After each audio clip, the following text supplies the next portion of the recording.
everybody, it's Ross, and I'm just glad to be with you today, and I'm excited about today's show. Today's show is all about avocados. You know, people say, well, I've had avocado before, I've had guacamole before, all those things, and people, for the most part, they shy away from making their own avocado dip. And I used to do that. I used to not even mess with avocados back in the day. But avocados are a great source of nutrition and a great source of good fat. That's right, good fat is good for you, not the old kind of fat or the man-made kind of fat. So today's show is about avocado dip. I don't call it guacamole. I'm reminded about guacamole being that gooey green stuff that everybody remembers getting that.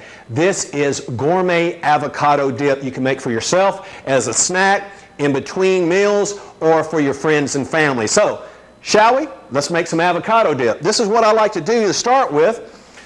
Of course, you've got to start with a ripe avocado.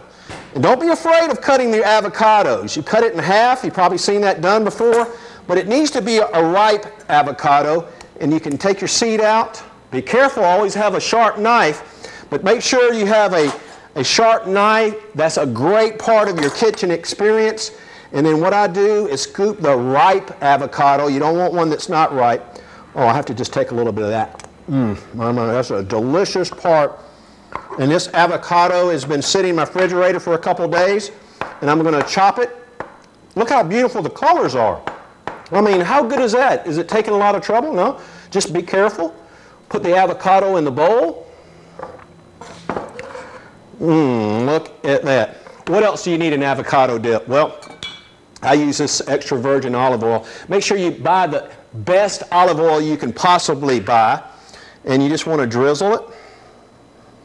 Not too much. Just a little bit to give it a creamy, savory texture. And I chopped up earlier some red onions. Staple in my house, red onions. I have red onions all the time. Red onions should be a staple, whether it's food, like soup, or any kind of stir-fry product. Red onions, you're going to go through a lot of red onions. I like them better than white onions. They're a little bit more milder. So I'm going to put some red onions on my avocado. I mean, how delicious does that look? I mean, my mouth is watering already. Lemon juice. Fresh lemon, not that bottle stuff. Forget about that lemon juice that's in the bottle. Why not? I mean, what's the big deal about buying fresh lemons? Squeeze it. And most people don't get this, but I like both lemon and lime. Say it with me, lemon and lime. That way you'll remember it.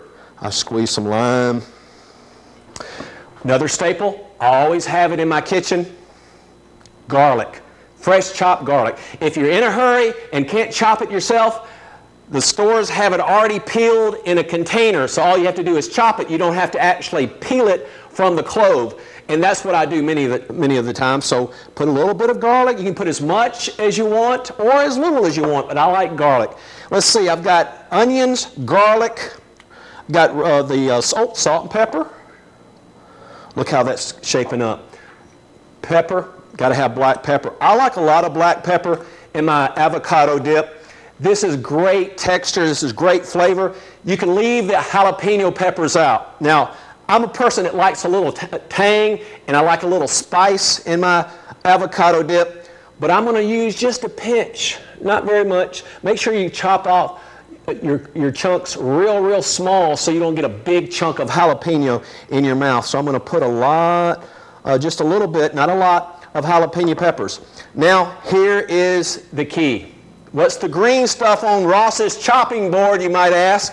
It's cilantro. Yes, it's fresh. Don't be afraid of fresh herbs. What I've done is bought the fresh cilantro from the store. I've washed it in the sink in cold water. It perks it up, makes it all snappy. And yeah, you're wondering what this is? Go ahead and invest in one. Invest in a salad spinner. You've been putting it off because it's like 30 bucks, maybe even a little bit more, and you'll say, I'll never use a salad spinner. Hey, what are you using to wash your lettuce? And you want to make sure your lettuce and your cilantro and all the other things like kale and collard greens are dry. I actually have a lot of fun with it. I just like salad spinner. So invest in a salad spinner. Put your cilantro in the spinner, make sure it's dried out real well. Now, oops, be careful, I say with the knife, because you got to have a sharp knife, but you want to make sure you watch what you're doing. In fresh cilantro, I believe, is a must. Avocado dip without cilantro is not avocado dip. So make sure you take a little extra time to make sure it's fresh, cleaned, dried. It will make the ultimate difference in avocado dip. If I can do it, you can do it. So here's the avocado with the cilantro. Look at that. That is gourmet avocado dip. And last, well, one of the last ingredients, but not least, I chopped up some ripe tomatoes. You can leave this out if you want to. I like the tomato background of the avocado dip. You don't have to use all. Some of the tomato juice will be in there.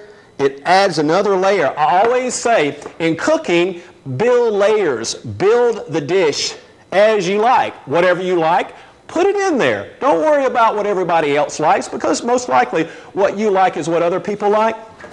And my last ingredients is this Vegenaise. Man, I love Vegenaise. I used to, in the old days, eat mayonnaise.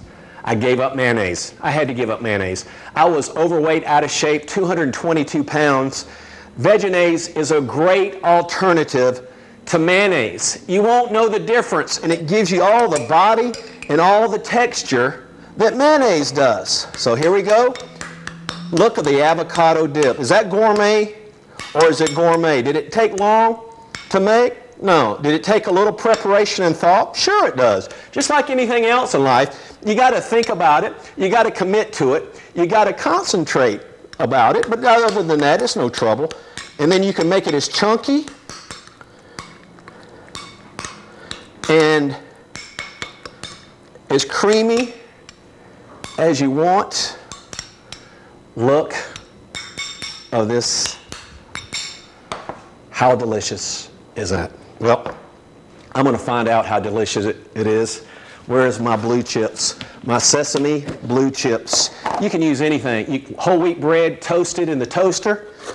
You can use any type of whole wheat, 100% whole wheat. When you're going whole wheat, make sure it's 100%. Much better for you than all that white product. I used to eat a lot of white products, but I like these sesame blue chips. No salt added, no sodium added. They're so good, they're so tasty and crispy, and most of all, they're good for you. So you can have food that's delicious, that looks good, that doesn't take very long to prepare, but most of all, it's good for your body. Your body will thank you. You'll lose weight. You'll be much more energized and refreshed when you're eating this type of food. Let's see how it tastes.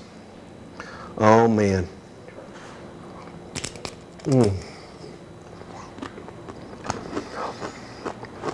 My. How good is that? You think your friends will like this avocado?